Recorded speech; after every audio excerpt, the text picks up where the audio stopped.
December 20th, 1940, 6 miles above Nazi Germany. Franz Stigler's finger rests on the trigger. One squeeze, that's all it takes. Through his gun sight, he sees a crippled American bomber, its fuselage torn open like ripped paper. Through the holes, he can see them. Young men, wounded, bleeding. One is dead, slumped over his guns. Another is trying to bandage his friend's wounds with shaking, blood-soaked hands. One burst from his cannons, and it's over. His 28th kill, the Knight's Cross, Germany's highest honor, everything he's fought for. But Franz hesitates. Two faces flash in his mind, his commander's stern expression and his brother's face, his dead brother. If I ever see you shoot at a man in a parachute, I will shoot you myself. These men aren't in parachutes, but they might as well be. Defenseless, helpless, dying. Franz Stigler makes a choice that will echo across 40 years. A choice that could get him executed, a choice that defies everything war demands. This is the story of the day humanity survived at 30,000 feet. Charlie Brown never wanted to be here. 5 weeks ago, he was a farm boy from West Virginia who dreamed of teaching school. Now he's 21 years old, preparing to fly into the most heavily defended airspace in Nazi Germany. His crew is green. Most have never seen combat. This morning at breakfast, nobody could eat. They all knew the statistics. Most bomber crews don't survive their first 5 missions. This is mission number 1. The target is Bremen, the Focke-Wulf factory. The briefing officer's voice was matter-of-fact as he laid out the numbers. 546 heavy bombers, the largest daylight raid in history. Thousands of young Americans flying into the teeth of the Reich's defenses. Some of you won't be coming back, the officer said quietly. Nobody argued. Charlie looked around the briefing room at all those young faces, hundreds of crews, thousands of men, all heading to the same target, all knowing that by sunset, dozens of these faces would be gone. Just statistics, just numbers in a report. 16 bombers lost, 160 young men who would never see home again. But that morning, those numbers were still just numbers, still abstract, still something that happened to other crews. At 10:15, Ye Olde Pub lifted off from Kimbolton, England. Charlie's hands were sweating inside his flight gloves. Beside him, his co-pilot Spencer Luke tried to smile but couldn't quite manage it. Behind them, 8 other crew members checked their guns, adjusted their oxygen masks, and prayed. 8 men whose names Charlie had memorized. 8 men he was responsible for bringing home. Technical Sergeant Hugh Eckenrode in the tail.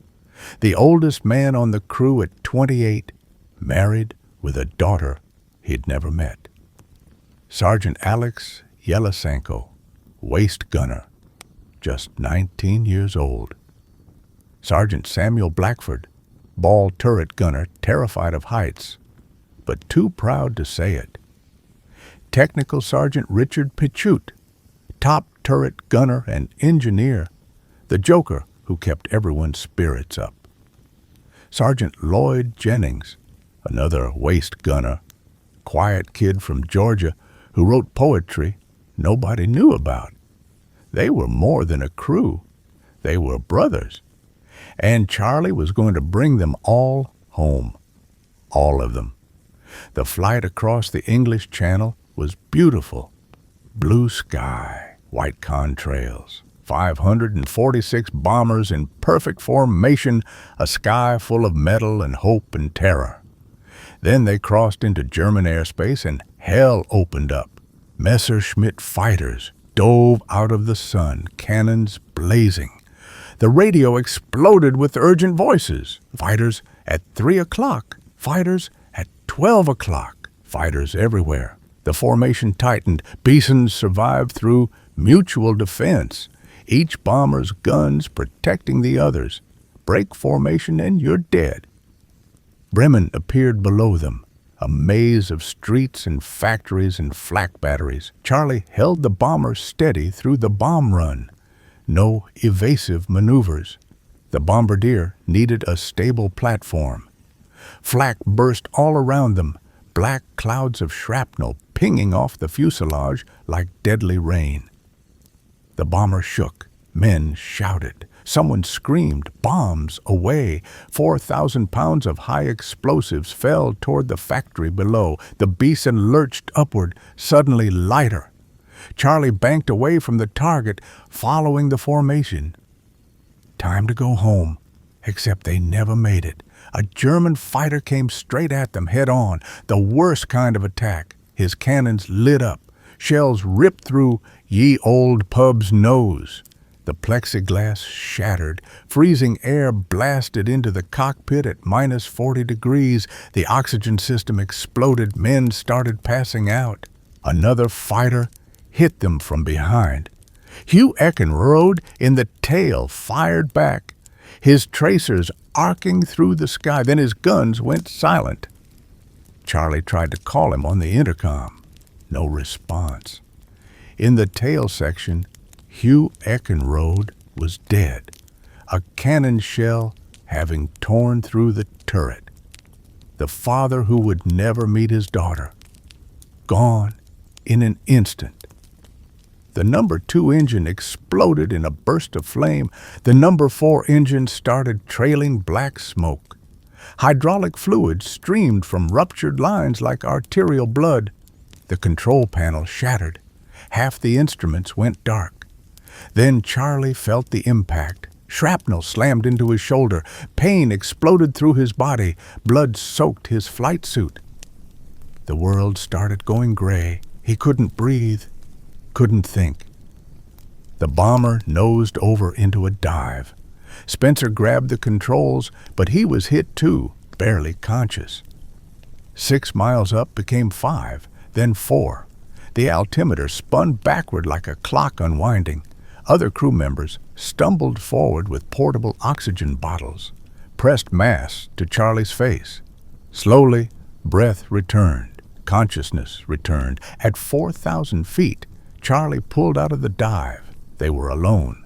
The formation was gone, miles ahead, and a lone bomber was a dead bomber. Charlie looked around the cockpit, blood on the controls, blood on the walls. Through the shattered interior, he could see the carnage. In the waist section, Alex Yelesanko was down, his leg torn open by shrapnel, bone visible, blood everywhere. Richard Pachut was hit too, a shell fragment embedded in his eye, blood streaming down his face. Sam Blackford's heated flight suit had been severed, the electrical wires cut. His feet were already going numb from frostbite at -40 degrees. Lloyd Jennings appeared at Charlie's shoulder, his face pale. "Skipper, we need to talk. The guys are discussing bailing out." Charlie's heart sank. He pulled himself out of his seat, stumbled back through the bomber to where the crew had gathered in the waist section. They looked at him with desperate eyes. "We're 100 miles inside Germany," one of them said. "We got no formation. One engine's dead, another's dying. We're sitting ducks." "We bail out. The Germans take us prisoner," another added. "Prison camp's better than dying up here." Then someone looked at Alex Yelesanko. The kid was sitting against the fuselage wall, his mangled legs stretched out in front of him. He was trying not to scream. Someone had tried to give him morphine, but the morphine syringes had frozen solid. Useless. They couldn't even ease his pain. "If I bail out," Alex said through gritted teeth, "the landing will kill me. You know it will." Silence. They all knew it was true. With that leg, he'd never survive a parachute landing. Charlie made his decision. We all go home together or none of us go home. We're not leaving Alex. We're not leaving anyone. We fly this bird back to England, all of us." Nobody argued. They returned to their petitions, prepared to fight, prepared to die together if necessary, because you don't abandon your brothers, ever. Charlie turned the shattered bomber northwest and nursed the throttles. Every mile felt like a lifetime. They flew low, hoping to avoid radar, hoping to avoid fighters, just hoping, but hope wasn't enough. 15 miles away, Franz Stigler was trying to eat lunch when the alert sounded. Another damaged bomber, limping alone. Easy kill. Franz didn't want to fly again. He'd already flown 2 missions that morning, his Messerschmitt's wings still scorched from cannon fire. He was exhausted, but orders were orders.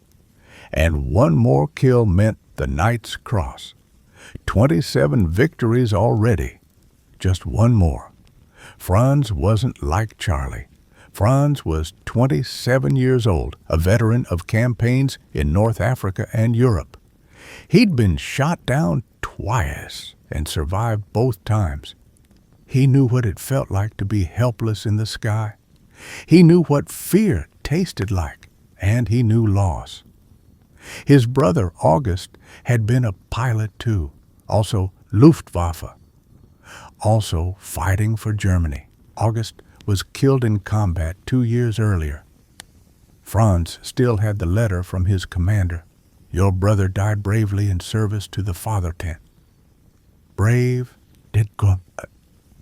Just another casualty in Hitler's war. After August's death, something changed in Franz. The glory of aerial combat seemed hollow. The victories meant less. He still fought, still flew, still did his duty. But he began to question the war, question the leadership, question whether any of this was worth the lives it consumed. He found himself thinking about August every day, about August's wife, alone now, about the nephew Franz would never see grow up, about all the families shattered by this endless war. But Franz had also found something else, something that kept him flying even as doubt crept in. His commander, Oberstleutnant Gustav Rödel, had taught him a code, a way to fight with honor even in a dishonorable war. "You are fighter pilots, first, last, always," Rödel had said. "Fight to win, but fight with honor. If I ever see you shoot at a man in a parachute, I will shoot you myself. We are warriors, not murderers. Never forget the difference. Honor, even in war, especially in war." Franz clung to that code like a drowning man to driftwood. Franz climbed into his Messerschmitt Bf 109 and took off. Ground control vectored him toward the target. A lone B sent him flying low, heading northwest. Franz spotted it quickly. The bomber was barely above the trees, maybe 1,000 feet up. That was wrong. B-stins flew high. This one was clearly dying. Franz approached from behind, finger on the trigger. Standard attack position. 500 meters, 400, 300. Then he saw the tail guns. They weren't moving, weren't tracking him. He flew closer, dangerously close. Close enough to see why. The tail gunner was dead, slumped over his guns. Blood frozen on the turret glass, a young man who would never go home. Franz pulled alongside the bomber, 50 feet away, close enough to see everything, and what he saw stopped his heart. The B that wasn't an aircraft anymore, it was flying wreckage. The entire fuselage was riddled with holes, some big enough to crawl through. He could see inside, see the crew, young men, boys really, some wounded, blood on their flight suits. One was trying to bandage another's wounds with shaking hands. The injured man's leg was torn open, bone visible. Another had blood streaming down his face from an eye wound. They were all moving slowly, sluggishly. Hypothermia, shock, pain. Through the shattered cockpit, Franz saw the pilot. His face was ashen, his movement sluggish, blood on his shoulder, clearly wounded. The co-pilot was helping him keep the aircraft level. Franz looked at these men and saw August, saw every pilot who'd ever been shot up and just wanted to go home, saw the families who would grieve if he pulled the trigger, saw the wives, the children, the brothers. In that moment, they weren't enemies. They were airmen, brothers of the sky, young men who wanted to live. Rodel's words came back to him. Don't shoot a man in a parachute. These men were as helpless as paratroopers hanging in the sky. Shooting them wouldn't be combat, it would be murder. It would be the act of a man without honor. And Franz Stigler still had his honor. It was all he had left. Franz made his decision. He would not kill them, could not kill them. But if he let them go, the flak batteries on the coast would shoot them down. His mercy would mean nothing. So Franz did something extraordinary. He decided to save them. He pulled his fighter alongside Charlie's left wing, so close they could see each other's faces. Charlie's eyes went wide with terror. A German fighter, right there. This was it, the final attack. But Franz didn't attack. He gestured, pointed down, land your aircraft and you'll live. Charlie stared at the German pilot. Was this a trick? A cruel game? But there was something in the German's eyes, not hatred, not triumph, something else, something almost like compassion or sadness. Charlie shook his head. Landing in Germany meant prison camp, meant surrender. He kept flying northwest, toward England, toward home. Franz tried again. He pointed northeast. Sweden, neutral Sweden, you can make it there. Sit out the war, but survive. Again, Charlie refused. He was going home or dying. Those were the only options. He'd made a promise to his crew, all home together or none home at all. Franz realized the American wasn't going to land, but without help, he'd never survive. The flak batteries ahead would tear him apart. So Franz stayed on the bomber's wing, flew in close formation, as if they were wingmen, as if they were brothers. The German coast appeared ahead. Franz saw the flak batteries traversing their guns, tracking the bomber. In seconds, they would fire. Franz did something even more dangerous. He flew so close to the beset that the gunners on the ground could clearly see his Messerschmitt, see the German markings. The message was clear. This is my kill. I'm escorted. Don't shoot. The gunners hesitated, confused, angry, but they held their fire. The bomber passed over the coast untouched. Franz escorted Olde Pub over the water out into the North Sea. The bomber was safe now, heading toward England, toward home. Franz couldn't follow farther. He was low on fuel, and crossing into Allied territory meant his own death. He pulled alongside one final time. Charlie turned and looked at him. Their eyes met across 50 feet of empty air. Two pilots. Two enemies, two men who understood each other perfectly in that moment. Franz raised his hand, a crisp military salute, a gesture of respect, of honor, of brotherhood that transcended war. Then he banked hard right and disappeared back towards Germany. Charlie watched him go, not quite believing what just happened. A German pilot had just saved their lives. Olde Pub limped across the North Sea on 2 engines and prayers. Every minute, Charlie expected the bomber to fall apart, expected the engines to quit, expected to die in the cold gray water below. Alex Yelisenko was barely conscious, his blood loss severe. Richard Petchute had his good eye closed, trying to endure the agony of the shell fragment embedded in the other. Sam Blackford's feet were black with frostbite, but they were alive, still alive.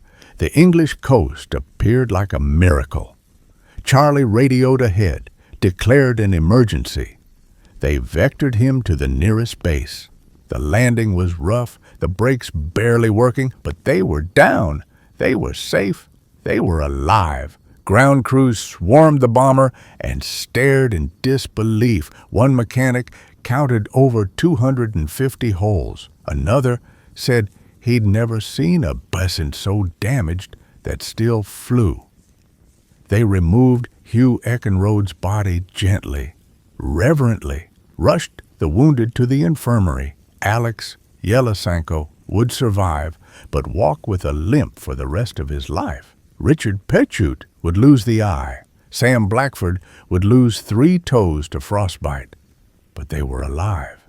As medics carried Alex on a stretcher, the navigator, Al Sadok, pulled Charlie aside. His voice was quiet, almost reverent. "Skipper, that German pilot saved us all. He could have killed us 10 times over, but he didn't. He protected us." Lloyd Jennings, the quiet kid from Georgia, was standing nearby.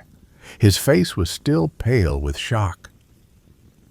"I saw that Messerschmitt pull alongside," he said. "I thought we were finished. I was ready to die. Then I realized he wasn't shooting. He was escorting us, like we were his friends." Lloyd would tell that story for the rest of his life, would tell it to anyone who would listen. The day an enemy became a guardian angel. Charlie Brown wanted to tell someone official about the German pilot, about the extraordinary act of mercy they'd witnessed. But when he tried to file his report, his commanding officer cut him off. "You will not mention the German pilot, not in your report, not to the press, not to anyone." "But, sir, he saved our lives." "That's exactly why you won't talk about it. We can't have stories about good Germans. We need Americans to hate the enemy, not sympathize with them. As far as the record is concerned, you were damaged by flak and fighters, you evaded further attacks, and you made it home through skill and luck. That's the story. Understood?" Charlie understood. He didn't like it, but he understood. He filed the sanitized report. Ye Olde Pub was so badly damaged, it never flew combat again. The bomber was sent back to the United States in April 1904, used for training, then scrapped in August 1945 after the war ended. Charlie flew more missions on other aircraft, completed his tour of duty, went home to West Virginia, married his sweetheart, lived a quiet life. But he never forgot the German pilot who let him live. Meanwhile, Franz landed his Messerschmitt and faced his own questions. Why didn't you shoot down the bomber? Why didn't you claim your 28th kill? Why did you let them escape? Franz kept the truth to himself. If anyone learned he'd deliberately let an enemy bomber escape, he'd be executed for treason. In Nazi Germany, mercy toward the enemy was punishable by death. So he said the bomber had crash-landed shortly after, probably went down in the sea. No one could verify it. No one questioned a combat veteran. The incident was recorded as probable kill, and Franz kept his secret. He never got his Knight's Cross. He kept flying, kept fighting. As the war turned against Germany, as the Allies pushed closer, Franz was transferred to an elite unit, Jagdverband JV-4. They flew the Messerschmitt Me-262, the world's first operational jet fighter. The most advanced aircraft ever built. 2 jet engines, 540 miles per hour, faster than anything the Allies had. Franz flew the future, but he knew it was too late. Germany was losing. The war was over in everything but name. The Me-262 couldn't change that. Nothing could. He no longer flew for victory.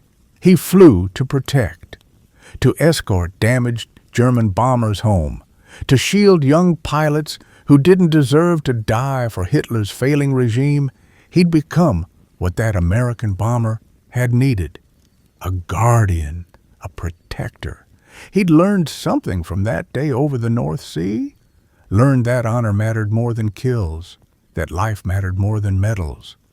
Franz survived the war, surrendered to the British in May 1940, spent time as a PO. After his release, he tried to rebuild in a shattered Germany. But the shame was too much. The shame of what had been done in Germany's name, the concentration camps, the Holocaust, the millions dead. Franz had fought honorably, but his country had not.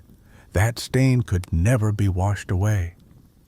In 1953, Franz emigrated to Canada, settled in Vancouver, British Columbia, started over, became a businessman, worked in radar technology, married, had a family, lived quietly, tried to forget.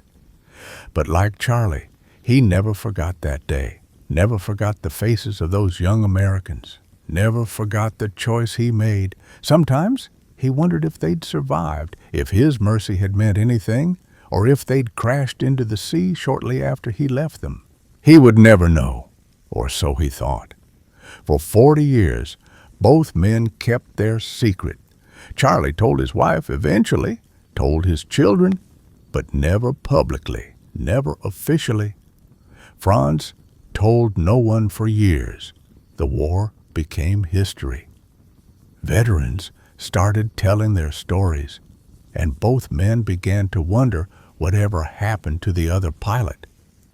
For Charlie, the question became an obsession. Who was he? Was he even alive? Did he survive the war? Charlie wanted to find him, wanted to thank him, wanted to understand why. In 1986, Charlie began searching. He wrote letters, contacted veteran organizations, reached out to German fighter pilot associations. It seemed impossible. Germany had thousands of fighter pilots. Records were incomplete. Many were dead, but Charlie didn't give up. He'd promised himself he'd find the man who saved his crew, find him or die trying. In 1990, Charlie wrote an article for a German aviation magazine, described the incident in detail. The date, December 20th, Nickpol. The location near Bremen. The aircraft, a Messerschmitt Bf-109.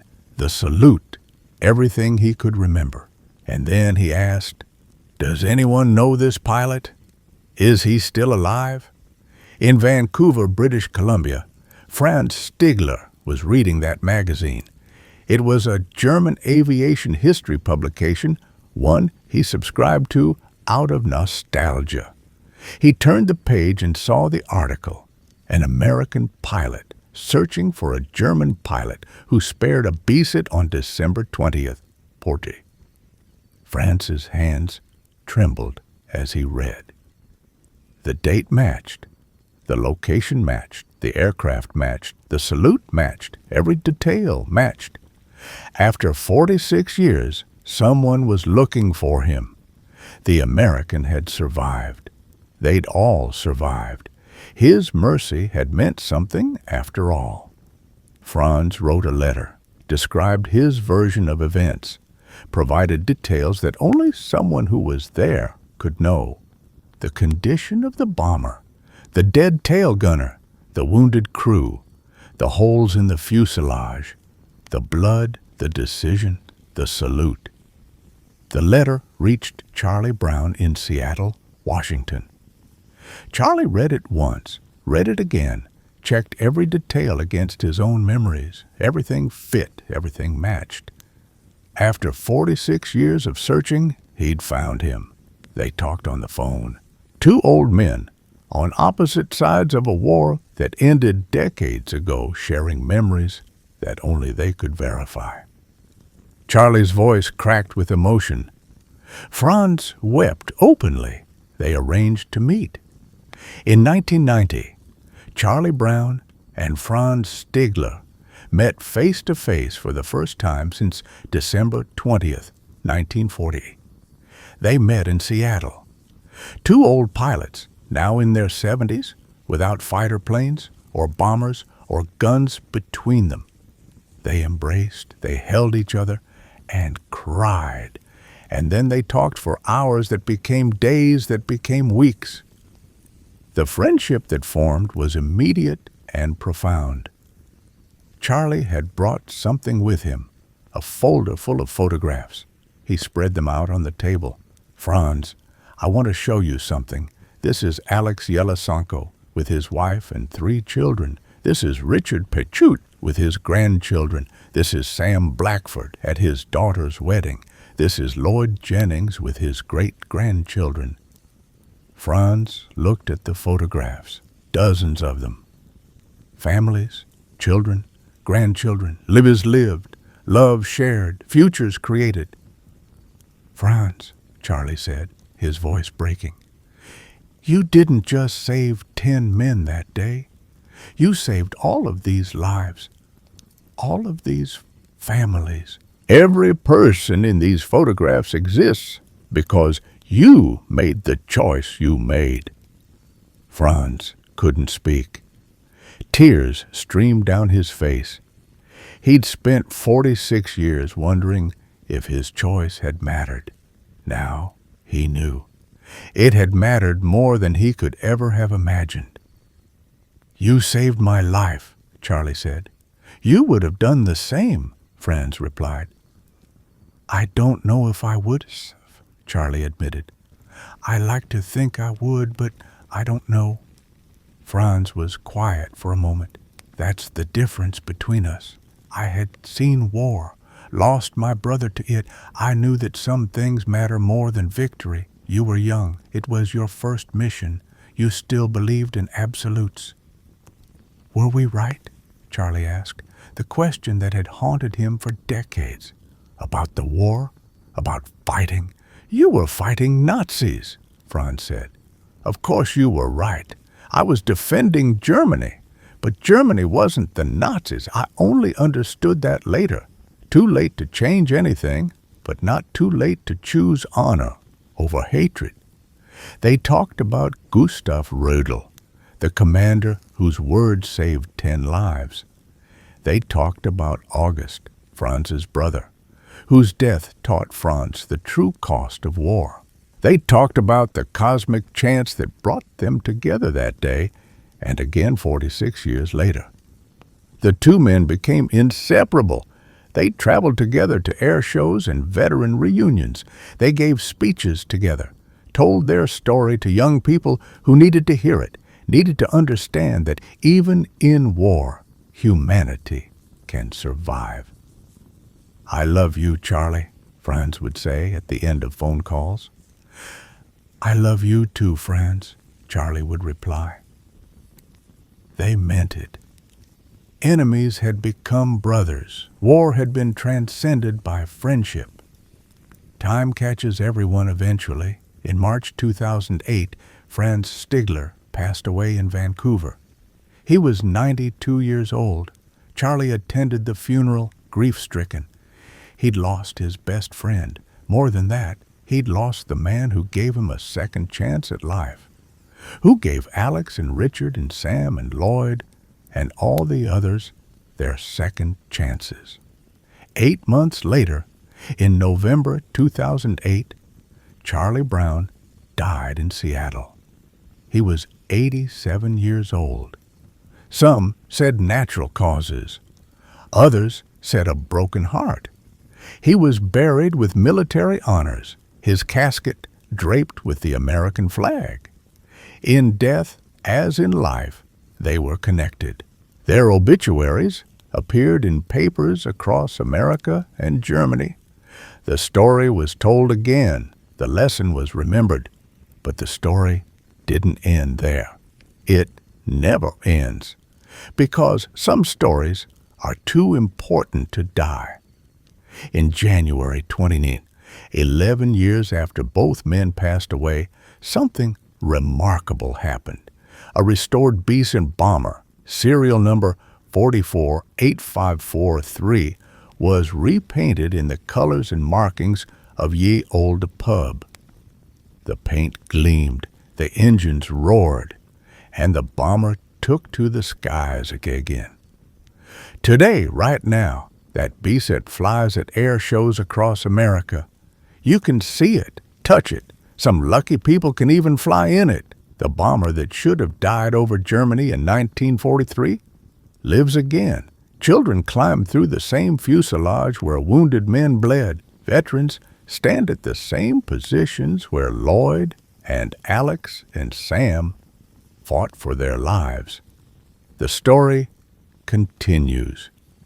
Lloyd Jennings, the quiet kid from Georgia who wrote poetry, was the last surviving member of the crew. He lived until 20s, made it to 94 years old. For 73 years after that day over the North Sea, Lloyd told the story, told it to his children, his grandchildren, his great-grandchildren, told it to journalists and historians and anyone who would listen. "We were dead men," he would say. "Then an angel came, an angel flying a Messerschmitt." In 2014, a Swedish rock band called Sabaton wrote a song about the incident. "No bullets fly," they called it. Millions of people around the world heard the story through that song. Young people who never knew World War II, people in countries that didn't even exist in 1948. The story spread. The lesson spread. What makes this story matter? Why does it echo across decades, across generations, across nations? Perhaps because it reminds us that war, for all its horror, cannot completely extinguish human decency, cannot destroy honor, cannot eliminate mercy. Franz Stigler could have killed 10 men that day. Easily, legally, it would have earned him Germany's highest honor, advanced his career, made him a hero of the Reich. But he chose to save them instead, at risk to his own life, at cost to his ambitions. Because some things matter more than medals. Some things matter more than orders. Some things matter more than war itself. Charlie Brown could have forgotten the pilot who spared him, could have filed it away as a strange footnote to his war. But instead, he spent decades searching for the man, wanting to thank him, wanting to understand, wanting to prove that the human connection they shared in that moment of mercy was real, was lasting, was worth preserving. Their story isn't about war. It's about what survives war.